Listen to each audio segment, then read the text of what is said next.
Welcome to my channel. तो हमारा topic है working with Newton's first law and second law. ठीक है।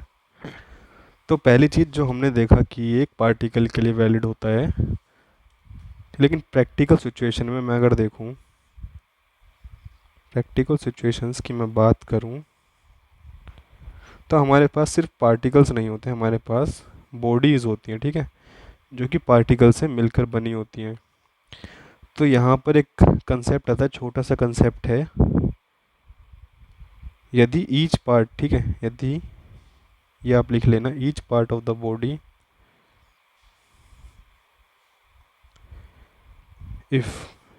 if each part of the body has same acceleration in magnitude and direction,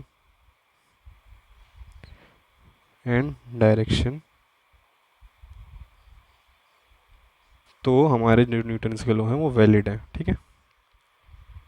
यदि यहाँ ये particle से मिलके बना है, सबका एक्सेलरेशन सेम है और डायरेक्शन भी मेरी सेम है, तो मैं अप्लाई कर सकता हूँ।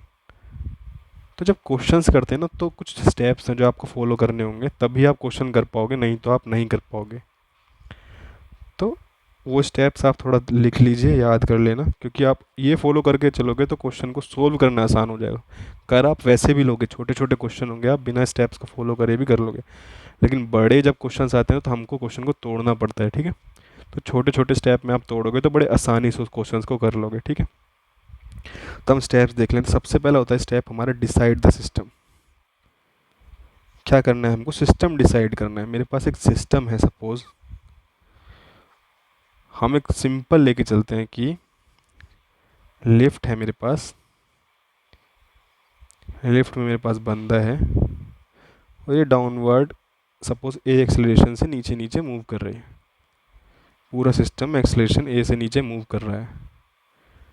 ठीक है। ये मेरा लिफ्ट है। तो सबसे पहले आप सिस्टम डिसाइड करो किस पर आपको वर्क करना है। जब आप उस सिस्टम को डिसाइड कर लोगे तभी आप आगे क्वेश्चन कर सकते हो प्रैक्टिकल सिचुएशंस में। जब आप, जैसे क्वेश्चंस में आप, जब क्वेश्चंस दिया होगा ना, जब क्वेश्चंस आपको दिए होंगे उसमें आपको सिस्टम पहले से ही क्या होगा, गिवन होगा। लेकिन रियल लाइफ में जब हमको कोई चीज़ सॉल्व करनी होती है, हम किसी चीज़ को एनालाइज करना है, तो हमको पहले सबसे पहला काम होता है डिसाइड द सिस्टम। लेकिन क्वेश्चन गिवन है तो सिस्टम आपको दिया हुआ है। ठीक है। स्टेप 2 हमारा होता है आइडेंटिफाई द फोर्सेस, जो कि मैंने एक चैप्टर पढ़ाया था, chapter 4, that is the forces.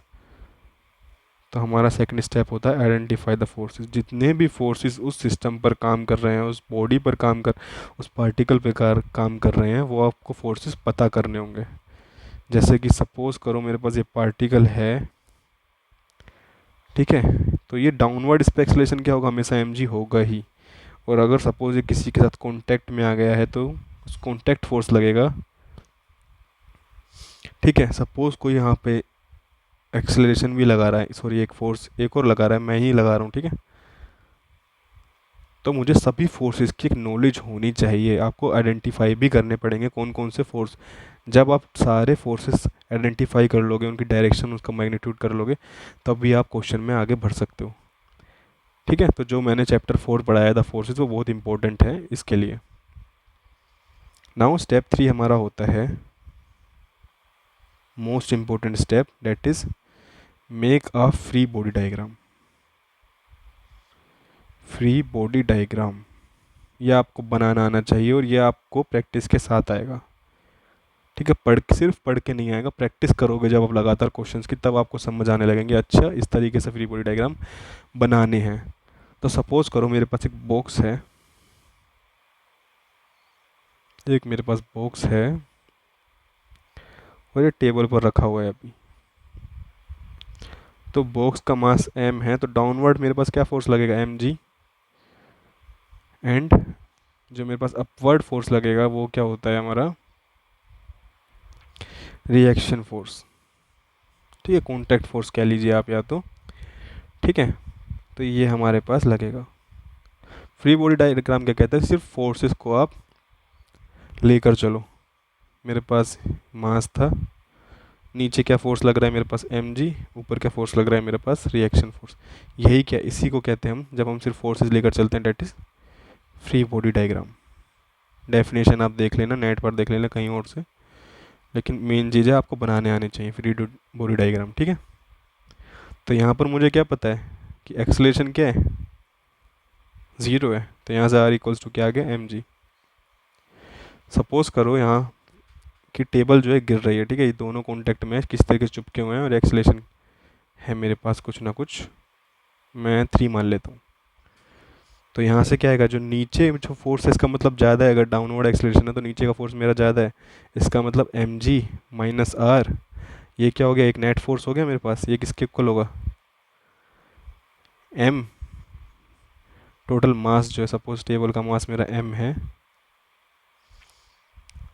सिर्फ मैं सॉरी मैं इसकी बात कर रहा हूँ ना, सिर्फ इस बॉडी की मैं बात कर रहा हूँ, तो यहाँ से क्या आएगा, एम इंटू ए, एक इक्वेशन बन जाएगी,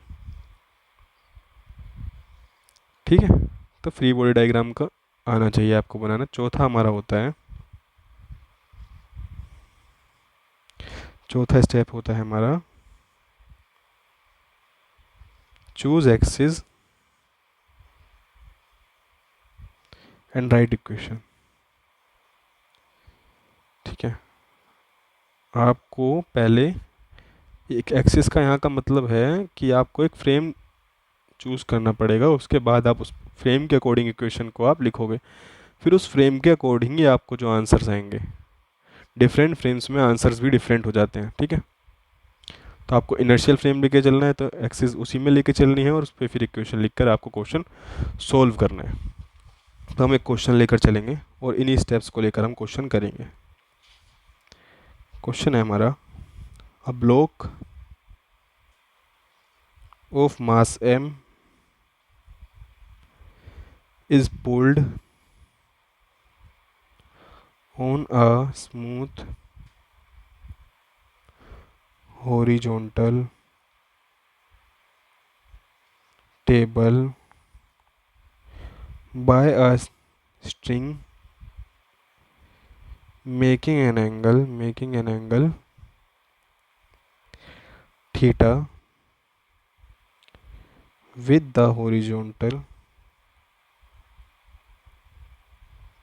as shown in figure, ठीक है, एक फिगर बनाऊंगा मैं, वहाँ पर देखना। if the acceleration of the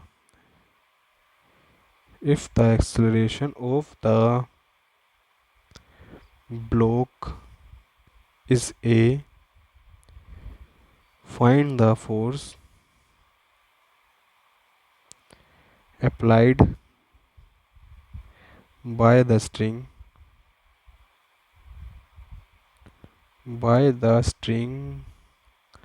and by the table on the block। Question आपको समझ आया मेरे पास, पहले मैं डायग्राम बना देता हूँ। ये टेबल है एक, ठीक है, इस पर एक मेरे पास ब्लॉक है जिसका मास मेरा क्या है, m है। इसको एक स्ट्रिंग से खींचा जा रहा है, सपोज एक बंदा खींच रहा है इसको, ठीक है, ग्राउंड पर है, और जो है हॉरिजॉन्टल से क्या एंगल बना रहा है, थीटा बना रहा है, ठीक है। मुझे निकालना क्या है, एक्सेलरेशन निकालना है। तो जैसे कि मैंने बोला था, पहला स्टेप क्या होता है, आइडेंटिफाई द सिस्टम। तो सिस्टम तो हमें दिया हुआ है, दूसरा हमको क्या करना है, फोर्स आइडेंटिफाई करना है। तो हम फोर्स देख लें, सिस्टम हमको दिया हुआ है पहले से ही, हमारा पहला स्टेप हो चुका है, that is identify the system. Second step पर हम चलते हैं, that is identify the forces, all the forces, ठीक है। तो मुझे पता है कि इस ब्लॉक पर एक mg फोर्स लग रहा होगा नीचे की तरफ, डेट इज़ ग्रेविटेशनल फोर्स, और क्योंकि ये कॉन्टैक्ट में है तो कॉन्टैक्ट की वजह से टेबल इस पर एक अपवर्ड फोर्स लगा रहा होगा, डेट इज़ रिएक्शन फोर्स कह दो या फिर, ठीक है, नॉर्मल फोर्स कह लो, रिएक्शन फोर्स कह के चलते हैं हम, ठीक है, शायद एनसीईआरटी में रिएक्शन फोर्स कहा गया है। नॉर्मल भी कह देते हैं क्योंकि हमेशा most of the time normal लगता है, ठीक है, कॉन्टैक्ट के नॉर्मल में लगता है। ओके, तो यहाँ तक दो फोर्सेस हमने पता लगा लिए। मुझे क्या पता है तीसरा, कि इसको ना स्ट्रिंग की हेल्प से खींचा जा रहा है, तो यहाँ पर भी क्या है, एक टेंशन, स्ट्रिंग में जो फोर्स लगता है उसको हम क्या कहते हैं, टेंशन, ठीक है। तो मुझे ये भी एक फोर्स पता चल गया। और मुझे क्या पता है एक और चीज़ कि ये जो है मास जो है, ये ब्लॉक जो है विद एक्सेलरेशन ए मूव कर रहा है। तो मुझे फोर्स पता चल गया, मैंने ये सब चीज़ें निकाल ली। तीसरा आता है क्या, फ्री बॉडी डायग्राम। एक फ्री बॉडी डायग्राम हम लेकर चलते हैं। तो फ्री बॉडी डायग्राम किसका लेकर चलेंगे हम, ब्लॉक का ही लेकर चलेंगे। तो ब्लॉक हमारे पास, मैंने पॉइंट से डिसाइड कर लिया मेरे पास फोर्स कौन कौन से हैं, रिएक्शन फोर्स, mg फोर्स। ठीक है, स्टेप सेकंड हमारा कंप्लीट हो गया, हम स्टेप 3 की तरफ मूव कर चुके हैं, that is free body diagram. Free body diagram, ठीक है। तो उस ब्लॉक पर कितना, ऊपर की तरफ रिएक्शन फोर्स, नीचे की तरफ mg force, and with respect to horizontal एक टेंशन फोर्स लग रहा है, that is T, theta angle बना रहा है जो। तो मेरे पास ये फ्री बॉडी डायग्राम बन चुका है। ये इंपॉर्टेंट होता है, ठीक है, यहीं से क्योंकि आप क्वेश्चन करोगे। ये ठीक है,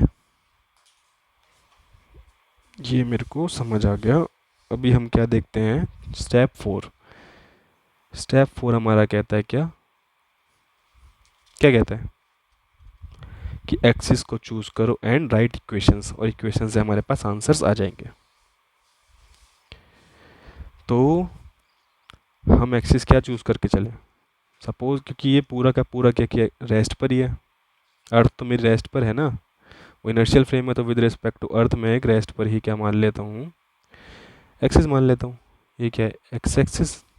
मैं दूसरे कलर से करता हूँ ताकि समझ आए आपको। ये एक्स एक्सिस है यार, ये तो नहीं दिखेगा, ब्लैक से करते हैं। एक्स एक्सिस ये मान के चलता हूँ मैं, एक्स एक्सिस ये मैं मान के चलता हूँ क्या, वाई एक्सिस। तो ये क्या है, मेरा एक इनर्शियल फ्रेम हो गया विद रिस्पेक्ट टू अर्थ, ये भी रेस्ट पर है, तो ये क्या है, मेरा एक इनर्शियल फ्रेम हो गया। तो ये मैंने एक्सिस मान ली। अब मुझे क्या करना है, इक्वेशंस लिखनी है फ्री बॉडी डायग्राम से। तो मेरे इक्वेशंस क्या आएगा, मैं अलोंग द एक्स एक्सिस देखता हूँ पहले, ठीक है, अलोंग द एक्स एक्सिस। तो टी का component along the x axis क्या है मेरा, टी कोस थीटा, और अलोंग द वाई कम क्या है मेरा, टी साइन थीटा। ठीक है, तो टी को मैंने क्या किया, रिजोल्व कर दिया। ठीक है, मुझे पता है कि वर्टिकली कोई मोशन नहीं है, vertically acceleration is zero, Y axis में जो है, मैं वाई एक्सिस की तरफ लेके चलता हूँ अभी। वाई एक्सिस में मुझे पता है क्या, कि मेरा एक्सेलरेशन ज़ीरो है, इसका मतलब एफ नेट भी मेरा ज़ीरो है। इसका मतलब क्या, जितने भी मेरी फोर्सेस हैं उनका सम मेरा क्या है, ज़ीरो है। तो फ्री बॉडी डायग्राम से हम देखें तो नीचे की तरफ क्या लग रहा है, एम जी फोर्स, तो इसको हम माइनस एम जी लेकर चलेंगे, क्योंकि हम एक्सिस हम चूज़ कर चुके हैं। तो नई नीचे की तरफ हमने माइनस वाई एक्सिस होगा, तो क्या होगा, माइनस एम जी। ऊपर की तरफ कितने फोर्स लग रहे हैं हमारे, प्लस सारे फोर्स, तो प्लस टाइन T sine theta plus R, इनका सम क्या होना चाहिए, ज़ीरो होना चाहिए। तो ये मेरी क्या बन गई, पहली इक्वेशन। ठीक है, और मैं एक्स एक्सिस की तरफ लेकर चलूँ, अगर एक्स एक्सिस में मैं देखूँ तो मेरे पास क्या है, सिर्फ एक फोर्स है, क्योंकि अगर फ्रिक्शन जीरो है, अभी फ्रिक्शन हम कंसीडर करके ही नहीं चल रहे, अभी फ्रिक्शन हमने पढ़ा नहीं है, तो हमारे पास क्या, सिर्फ एक फोर्स है, that is T cos theta. ठीक है, और सेकंड लॉ ऑफ मोशन के अकॉर्डिंग जो मेरा एक्सेलरेशन होता है वो क्या होता है, sum of all the forces by mass of that object. तो all the forces X component में, एक्स एक्सिस में क्या है, टी कोस थीटा ही है मेरा, और मास क्या है मेरा, एम। तो मेरे पास ये क्या आ गई, सेकंड इक्वेशन आ गई। एम इस तरीके से, बड़ा कैपिटल एम है।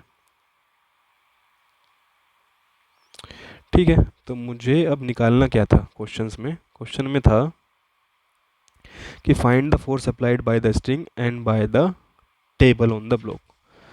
तो मुझे क्वेश्चन में क्या निकालना है, ब्लैक पेन ले लेते हैं। Find the force applied by the string and the table on the block. तो हमको आर निकालना है एंड टी निकालना है, ठीक है। तो मेरे पास दो इक्वेशन है, मैं इनको मैनिपुलेट करके निकाल सकता हूँ आर और टी की वैल्यू। टी की वैल्यू अगर मैं देखूँ, मेरे पास मास गिवन है, एक्सलेशन गिवन है, कोस थीटा मेरे पास गिवन है, मेरे पास टी की वैल्यू क्या आई,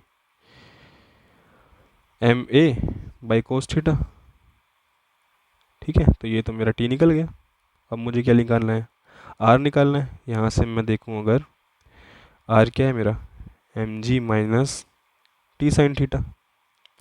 मेरे पास एम गिवन है, जी गिवन है, ठीक है, थीटा मेरे पास गिवन है, टी की वैल्यू क्या निकाली मैंने, M G, T is M A by cos theta, ये मेरे पास sine theta by cos theta मेरे पास क्या होता है, टेन थीटा। यहाँ से मेरे पास क्या है, एम मैंने कॉमन ले लिया, यहाँ से आया मेरे पास जी माइनस ए टेन थीटा। तो मुझे पास एम पता है, जी पता है, ए मुझे दिया हुआ है क्वेश्चन में, थीटा मुझे गिवन है। तो मैं रिएक्शन फोर्स जो टेबल लगा रहा है उस पर, बुक पर या ब्लॉक पर, वो भी मैं निकाल सकता हूँ, ठीक है। तो मुझे समझ आ गया कि फर्स्ट लॉ और सेकंड लॉ के साथ काम कैसे करना है और मैं क्वेश्चन कैसे कर सकता हूँ। ये बहुत इंपॉर्टेंट चीज़ थी। जो ये 4 स्टेप हैं, स्टेप 1 सिस्टम को डिसाइड करो, स्टेप 2 फोर्सेस आइडेंटिफाई करो सारे, स्टेप 3 फ्री बॉडी डायग्राम बनाओ, एंड स्टेप 4 होता है इक्वेशन राइट करो, ठीक है। पहले एक्सिस चूज़ करो, देन इक्वेशन राइट करो, वहाँ से आपके क्वेश्चन सोल्व हो जाएंगे। धीरे धीरे ना जब आप लगातार ये स्टेप्स फॉलो करते रहोगे तो आपको बार बार ऐसे नहीं करना पड़ेगा ये स्टेप फॉलो करने, क्योंकि आप ना दिमाग में ही कर लोगे, अच्छा ये स्टेप्स है, ये अच्छा ये मेरा सिस्टम है, ये मेरे फोर्सेज हैं, ये मैंने ये एक्सिस बनाया, ये मेरा हो गया सोल्व। वो क्वेश्चन करते करते ही आपको आएगा। तो ये टॉपिक हमारे यहाँ ख़त्म होता है। नेक्स्ट टॉपिक हमारा होगा Newton's third law of motion, third law of motion. So thank you for watching this video. Please like, comment and subscribe my channel.